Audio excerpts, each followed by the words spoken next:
Detroit Police Chief James White has voiced the need for more mental health services, and it again hits close to home as a shooting at a home on Beaconsfield near Meringue on the east side is reminding us why he put that call out. And police saying an uncle shot and killed his 16-year-old nephew.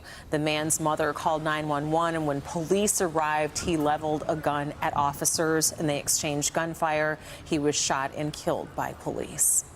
We're told the uncle was experiencing a serious mental health episode that lasted, family says, for days, maybe even a week. It's more tragic for the family knowing his mom tried to get him help but didn't have any luck doing it. And that is why we want to talk about this new citywide campaign, which hopes to find what challenges people are facing when it comes to mental health and then trying to pool resources into those areas where they're most needed. Joining us more to talk about that, Detroit City Council President Pro Tem James Tate. Good to see you. Good to see you as well. Good morning. Thank you for having me. Yeah.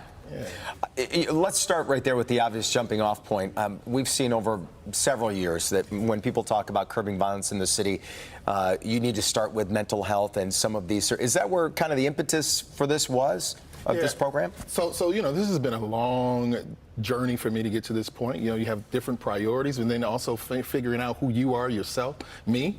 And what I've seen is that over a period of time, a lot of the things that we call devious criminal behavior, and not criminal behavior, it's actually mental health concerns and that have not been addressed. And so for me, it's important for us to not just provide that level of accountability, which we have to, but also try to figure out how do we peel the layers back and find out how to get to the core, the root of this particular issue, because if that individual does not find the piece that they need, if they don't find what they have to peel back the layers for themselves, they're going to pass it on to their children, and that's going to continue on, and it's a cycle. And so unfortunate what we see here with that tragic incident over the weekend, and my condolences go out to the family.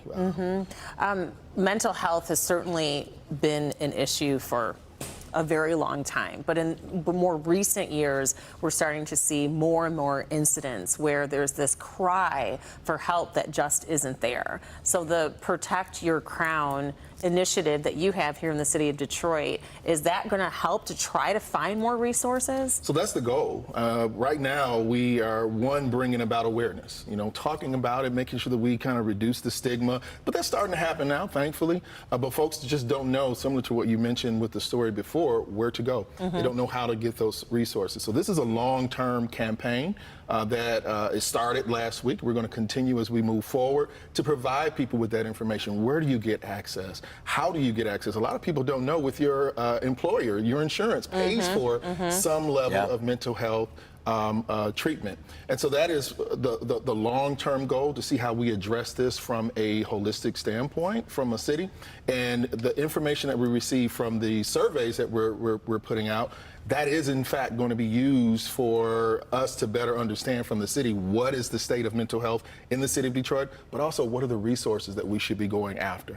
What's the number of people you kind of have in mind, or how many people are you trying to get involved? Is that kind of open-ended with this? Yeah, so 5,000 is what we're seeking. That's nearly 1% of the population. It's very ambitious, so if you look at other surveys, you don't see that many. But we want to really dive in deep and try to figure out what is going on with the city of Detroit, what's working, what isn't working. We're looking at the first couple of months, see what the temperature's like. Then we're going to do a refresh, rebrand if we have to, but 5,000 is what we're going after, because the more information we have, the more we know about what's going on in the city, and that gives us, again, a very large target for us to go and focus on snowball, the resources. And so this is in conjunction with the mayor's office and the health department, and the survey, I think people need to know, particularly if they're going through any type of mental health crisis, it's completely anonymous. The point is just to get a pulse of what's going on zip code to zip code. Yeah, it's 19 questions, really simple, but they are personal questions, and we want to make sure that people understand that this is confidential.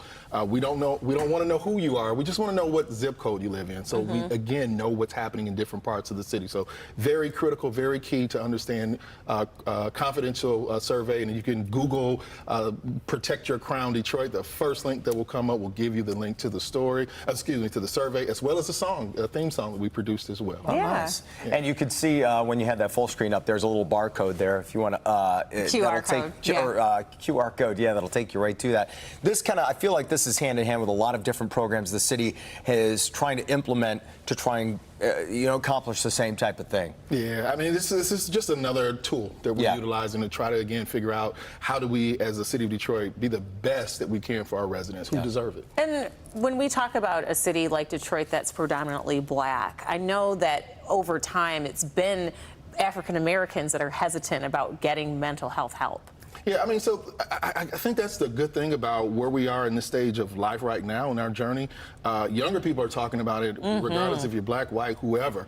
So we are allowing these young people to lead us, if you will, and we're following their. And that it's okay to get help. It's okay to ask for help. It's absolutely okay, and it's okay not to feel okay. And take some time back and take consultation of yourself. I think that's the part that we don't necessarily do very well. Take the time to step away and be stronger when you come back. You're right about that, though. Kids are the first people to tell you, or young people, about self-care. Yeah. I don't even think we knew that word when we were growing They're figuring up. it out early. They certainly are. I'm glad you came in to talk about the state. And I really hope we hear a lot more about this going forward, and maybe this snowballs and you get way more than 5,000 people getting involved. And you guys got to make sure you protect your crowns as well. Absolutely. Heck yeah. Will do. You. Councilman Pro Tem James Tate. Appreciate you coming it. in. Yeah.